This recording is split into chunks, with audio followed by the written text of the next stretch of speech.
Well, a newspaper investigation has exposed how agents with the Bureau of Alcohol, Tobacco, and Firearms used mentally disabled men to help promote their undercover sting operations before arresting and charging them. Reporters with the Milwaukee Journal-Sentinel sifted through thousands of pages of court records and found numerous cases of the agency's abuse and failure. Now, in one case, 28-year-old Chauncey Wright was hired to hand out flyers promoting a fake store. Wright has the IQ of a mid-50s, which is considered extremely low. Agents paid Wright with cigarettes, merchandise, and money. They eventually convinced him to bring them drugs and guns off the street. A month later, he was arrested and charged. He now faces up to life in prison. Chauncey Wright's relatives say that agents knowingly took advantage of a mentally disabled man. And Wright isn't alone. There are at least 4 other instances where ATF agents use mentally disabled men before arresting them. Now, Congress and the Department of Justice want answers. To talk about some of the other findings from this investigation, I was joined earlier by John Dietrich. He's a reporter at the Milwaukee Journal-Sentinel who has been investigating this story. And I first asked him to walk us through some of the other arrests of people who assisted the ATF. The way this started was we had a sting here in Milwaukee that had all kinds of problems, including, as you mentioned at the outset, a mentally disabled man being used to promote the operation. We've been investigating this all year, and what we found in our most recent investigation is this was not an isolated incident, that the ATF had used mentally disabled people in several locations around the country to promote their storefronts and then turned around and charged them at the end. Now, I want to go ahead and talk about some of the other discoveries in your investigation, things like losing weapons, things like damaging buildings. Can you walk us through some of the bullet points that your investigation found? Sure. At the beginning, and you're referring to Milwaukee, one of the most shocking findings in that initial investigation was that ATF agents themselves lost their guns, and an agent had his weapons, including a fully automatic rifle, stolen from his car, which is parked at a coffee shop. That machine gun has not been recovered to date. There also was, and this happened in other cities as well, where the buildings were damaged and the ATF refused to pay for the damage afterwards, ran up high utility bills, overflowing toilets caused problems, things of that nature. And the landlord, at least initially here in Milwaukee, but also like Pensacola and Portland, the bill. And how did you discover all of this was going on?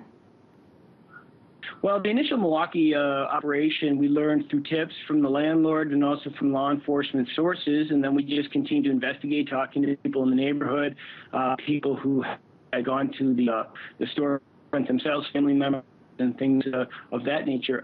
And what ATF said at the beginning when we first began investigating this, and what they told Congress, were that these were isolated incidents, nothing outside of Milwaukee that they could find, and they stood by this technique. I should just say what these techniques are is they set up fake storefronts to sell things like clothing or have tattoos, parlors, or things of this nature. But what they're really interested in is buying guns and drugs in these operations.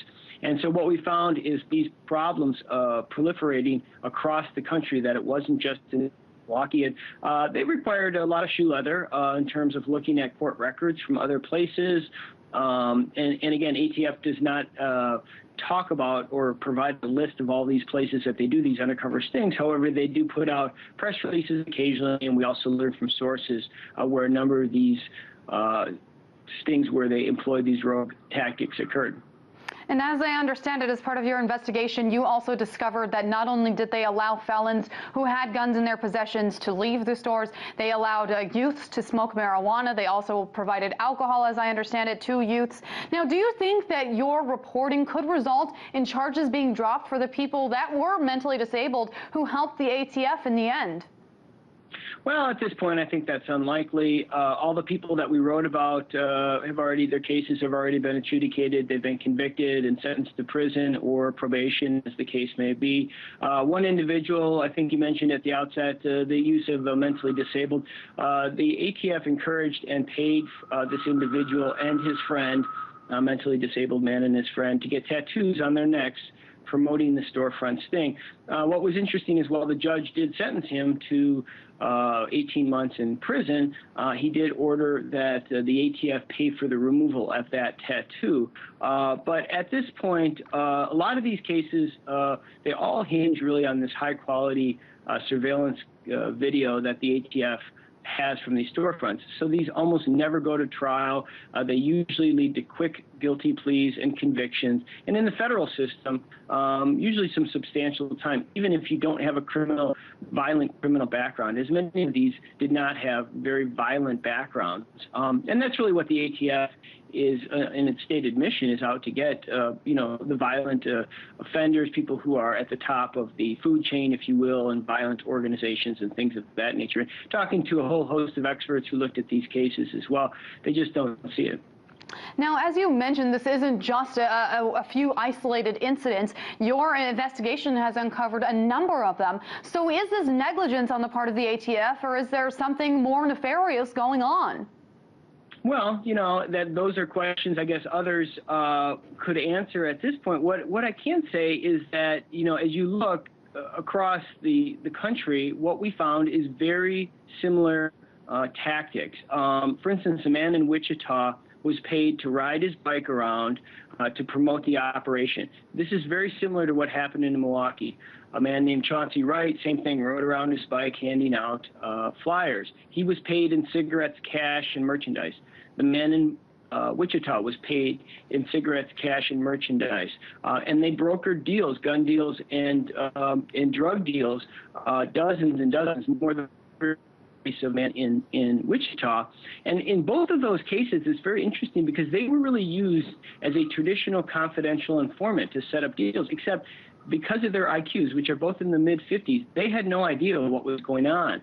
And so not only do they face significant federal time at the end of this, they also are in great jeopardy because everyone in the case thinks they were the informant. They think that they got a deal or were working for the ATF, and they're what the ATF calls an unwitting informant. But what the attorneys have said is really that undercuts the whole point of knowing what you're doing and taking on the risk that comes with it. One other point that you raised about gun walking, and this is very significant in light of Fast and Furious, where ATF agents allowed more than 2,000 guns to travel into traffickers' hands, including into Mexico, where individuals were killed. Guns were allowed to walk in this case. And in some cases, the ATF or a felon working for the ATF as an informant, somebody who knew what was going on, encouraged individuals to take shotguns that were not cut down to sawed-off shotgun size, leave the store with the shotguns, go and saw them down. And in one of those cases, the individual called back and asked the agent. They didn't know how to saw it down, so the agent suggested what kind of saw they might use. It's very interesting. We know the ATF has said that they are investigating it. The DOJ said that they might have an inspector general investigating this, and Congress has demanded answers. So we'll have to see if anything actually comes of that. John Dietrich, a reporter with the Milwaukee Journal Sentinel. Thank you so much. Thank you.